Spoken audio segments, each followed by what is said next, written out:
Bienvenidos a Bestias del Motor. Aquí el motor ruge y la pasión por las cuatro ruedas nunca se detiene. En este canal, te traemos la actualidad más vibrante del mundo del motor, desde las últimas noticias hasta las innovaciones que marcarán el futuro de la carretera. Con un estilo directo y sin rodeos, exploraremos juntos cada curva, cada avance y cada historia que hace latir este universo. No te pierdas ni un solo vídeo, suscríbete y mantén el acelerador a fondo con nosotros. Imagina esto, estás en los años 80, el mundo del motor es un club exclusivo donde Ferrari y Lamborghini reinan como reyes intocables, con sus diseños italianos que hacen babear a cualquiera con un poco de gasolina en las venas.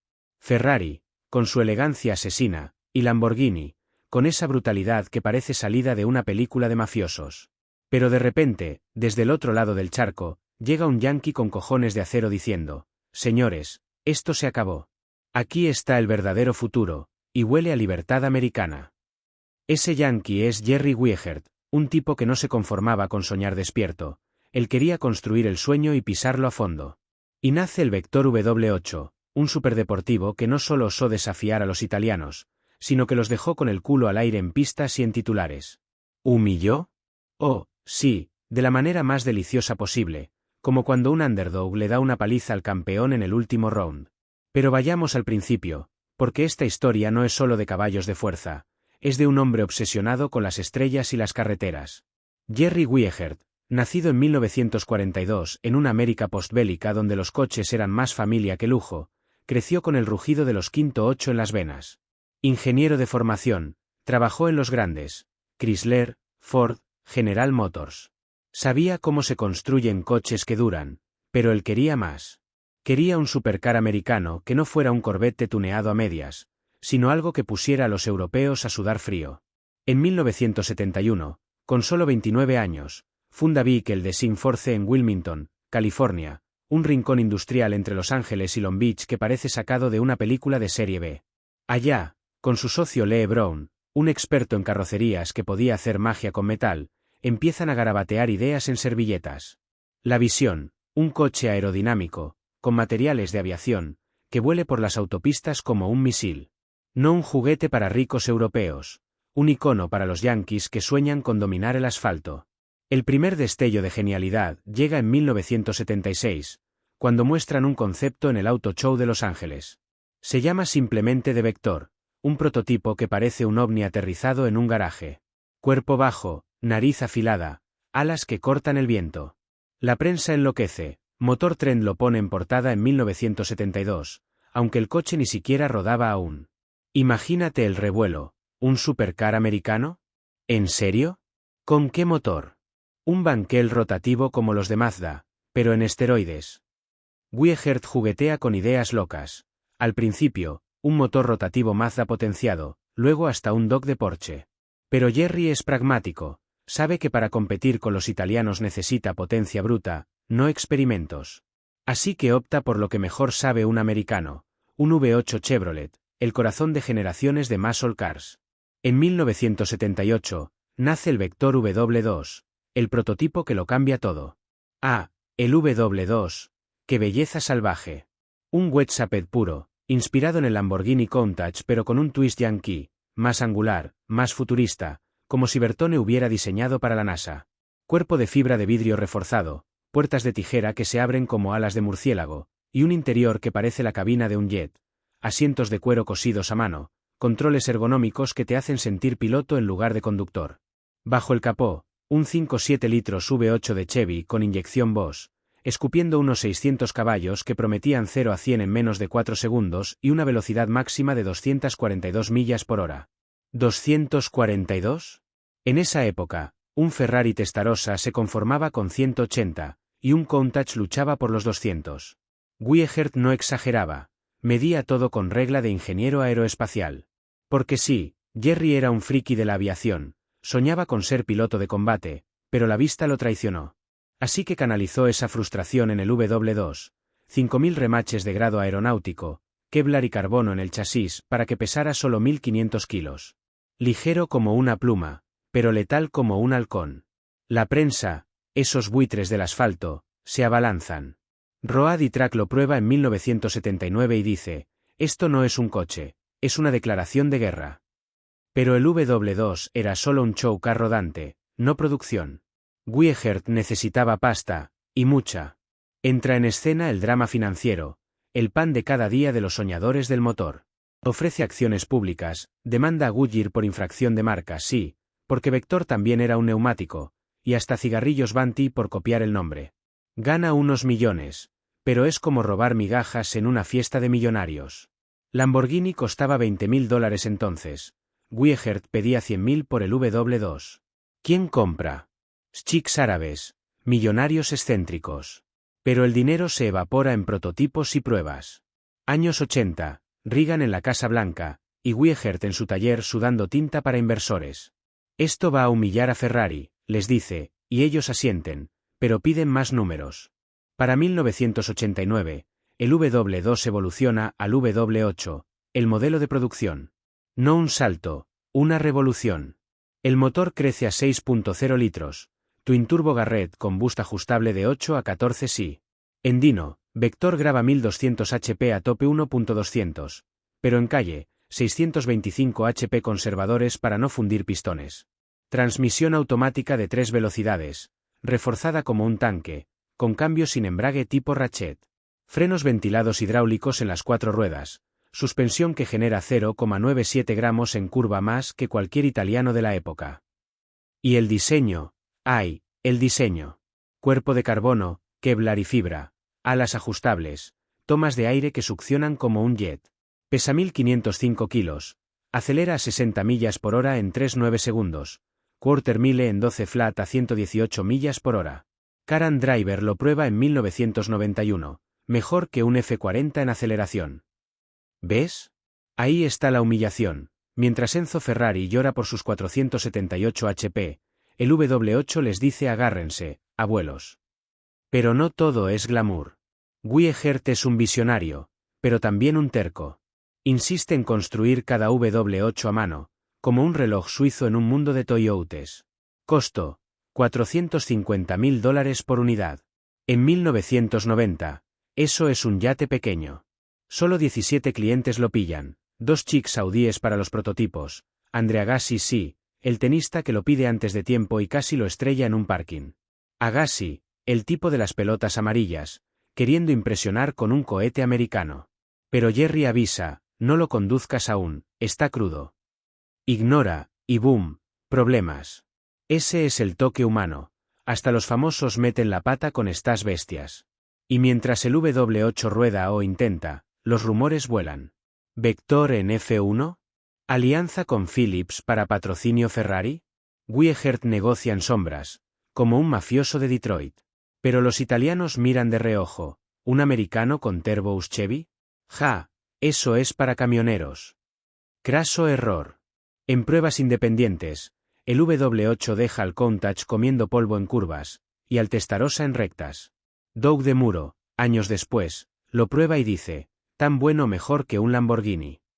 Para los fans del motor como tú, de 45 para arriba, que recordáis cuando un V8 era rey y no un híbrido soso, esto es poesía. El W8 no era solo rápido, era americano, audaz, y un dedo corazón a la old school europea. Ahora, profundicemos en esa alma yanqui. Weihert no copiaba, innovaba. El chasis monocoque de Kevlar, inspirado en aviones F-16, absorbía impactos como un sueño. Interior, cuero italiano irónico, no, pero con wiring aeronáutico que no falla ni en un apocalipsis. Y el sonido, oh, el twin turbo silbando como un tren a presión, el quinto 8 rugiendo como un león enjaulado. Pruebas en Ángeles Crest Highway. Karan Driver mide 3.8 a 60, quarter en 1.2/8. El F40, ícono de Ferrari, hace 4.1 y 12.5/4. Humillación pura. Lamborghini, con su Countach, 4.7 y 13 flat. El W8 no solo ganaba, lo hacía con estilo, puertas up, alerón Don Force que te pega al asiento. Pero detrás de la gloria, problemas. Financieros, siempre. Inversores piden más, Weihert da menos. Demandas volando, contra Lamborghini por motores sí, Vector usaba Lambo para protos, pero no pagó bien. Rumores de gángsters indonesios comprando acciones, sobornando directores. Megatech, dueños de Lamborghini post Chrysler, huele sangre. Para 1993, Vector en quiebra. Solo 17W8S fuera, 2 protos. Wieheart demanda, gana copyrights, pero el sueño se rompe. ¿Fracaso? Para mí, no. Es la historia del motor, pasión contra realidad. Y para vosotros, veteranos del asfalto, que habéis visto Lambos oxidarse en garajes, el W8 es el héroe caído que inspira. ¿Queréis más? Suscríbete, dale like y comenta, W8 o Countach. En el próximo, entramos en el caos de Megatech. Acelerador a fondo. Amigos. Esto ruge 1,5S fast.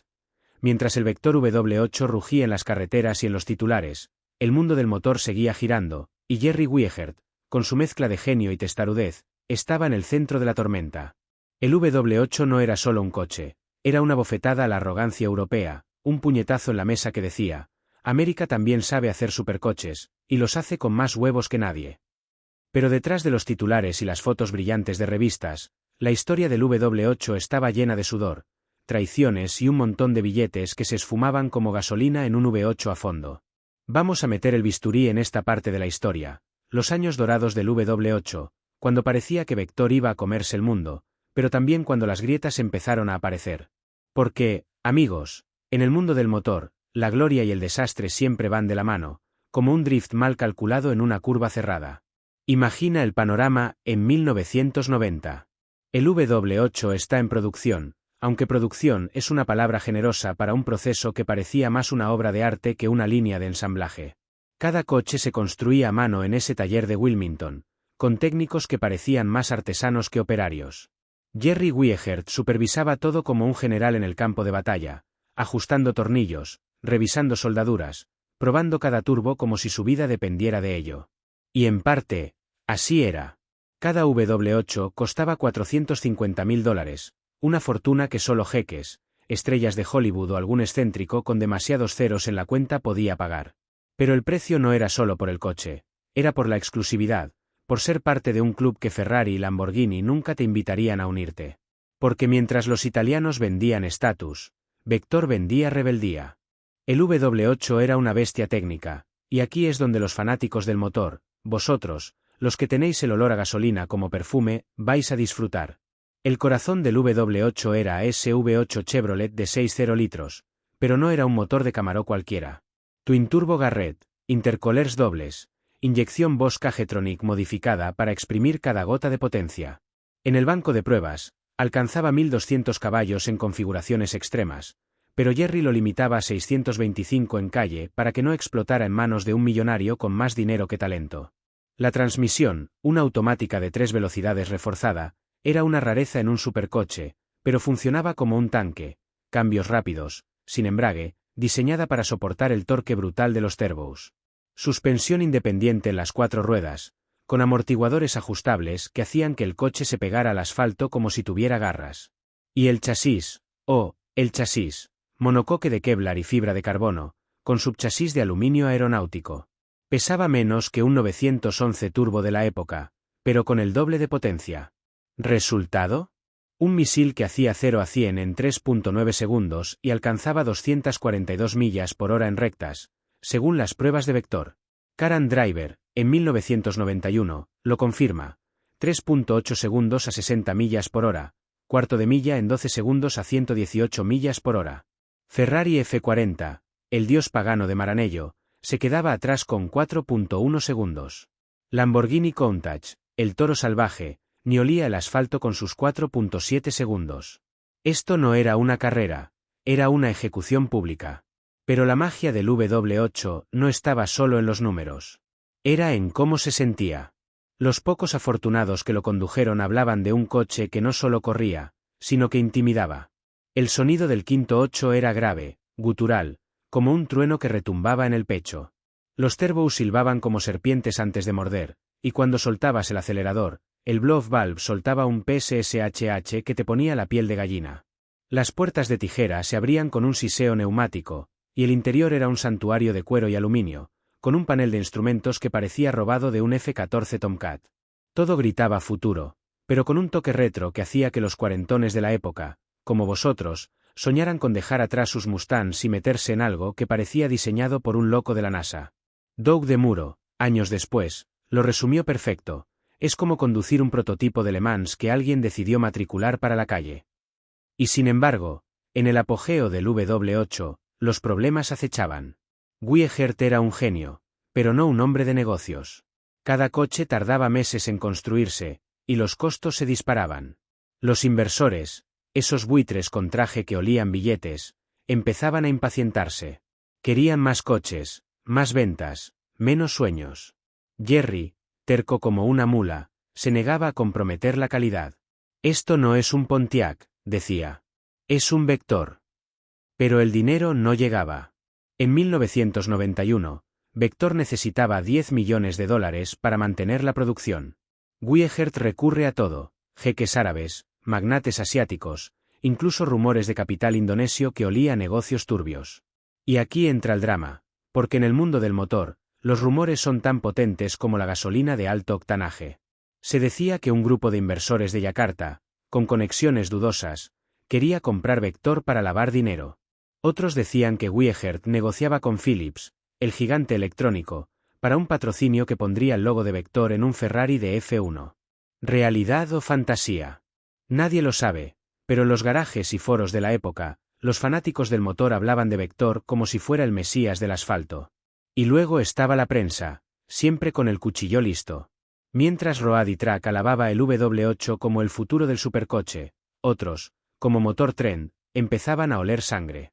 ¿Dónde están los coches? ¿Por qué solo 17 unidades? Los rumores de quiebra empezaban a circular, y los italianos, desde sus torres de cristal en Maranello y San Agata, se reían. Un americano con un Chevy tuneado, decían.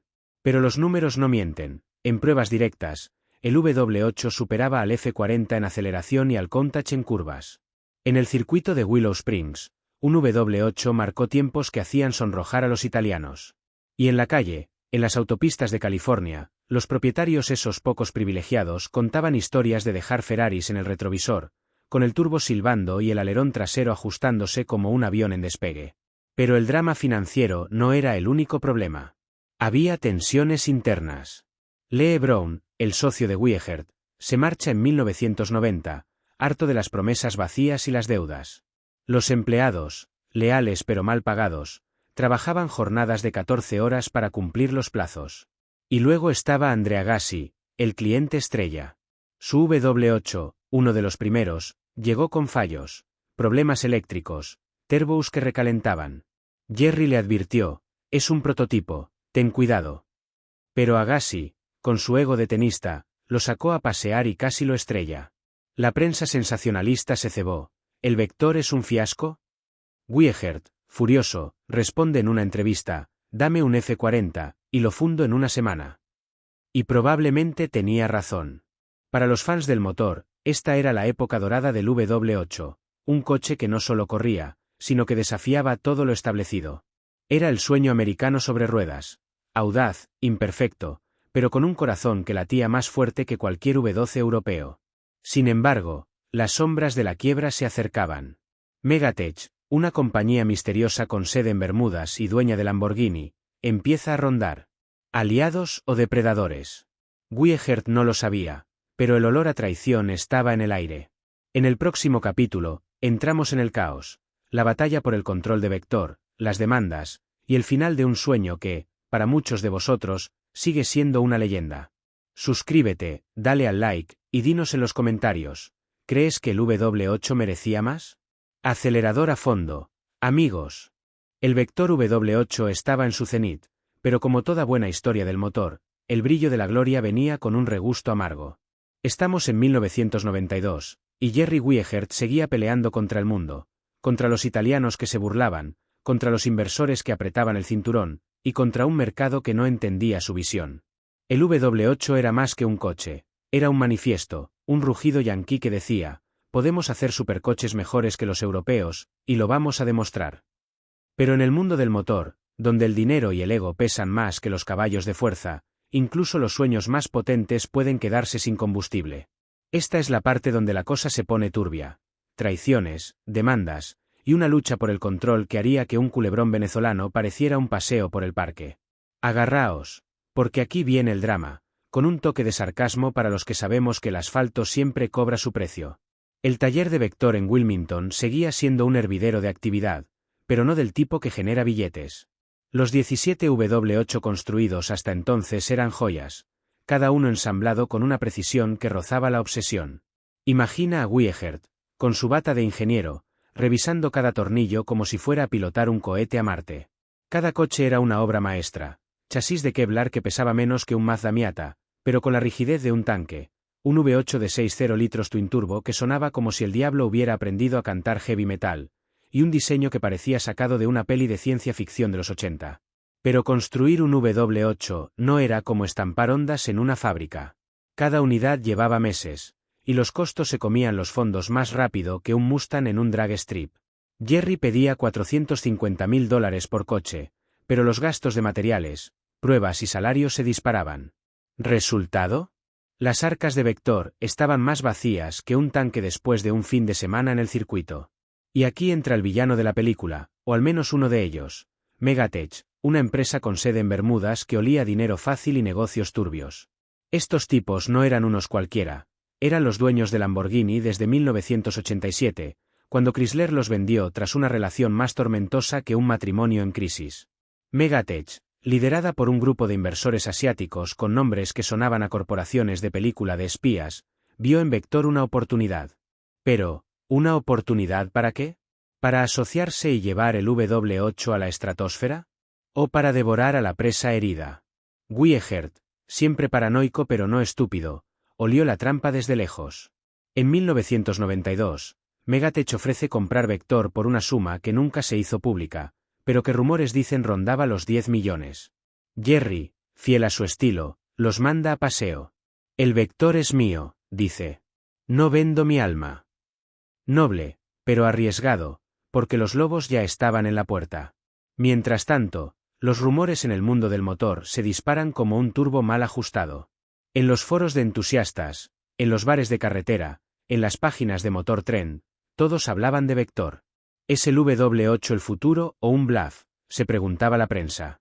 Los fans, como vosotros, los que crecisteis con el rugido de un V8 y pósters de Countach en la pared, defendíais a Wiechert como si fuera el último mohicano. Pero los detractores no se callaban. Decían que el W8 era un prototipo glorificado, que los 242 millas por hora eran puro marketing, que Vector no podía competir con la maquinaria de Ferrari o Lamborghini. Y luego estaba lo de Andrea Agassi. El tenista, con su W8 defectuoso, seguía siendo el chisme favorito de los tabloides automotrices. Agassi estrella su Vector, gritaban los titulares, aunque en realidad solo fue un susto en un parking. Jerry, harto, sale en Car and Driver, si me dan un F40, lo desmonto y lo hago mejor. Y la verdad, con ese V8 y esos turbos, probablemente podía. Pero el drama no era solo externo. Dentro de Vector, las cosas se ponían feas. Los empleados, que trabajaban como mulas por pura fe en Wiechert, empezaban a murmurar.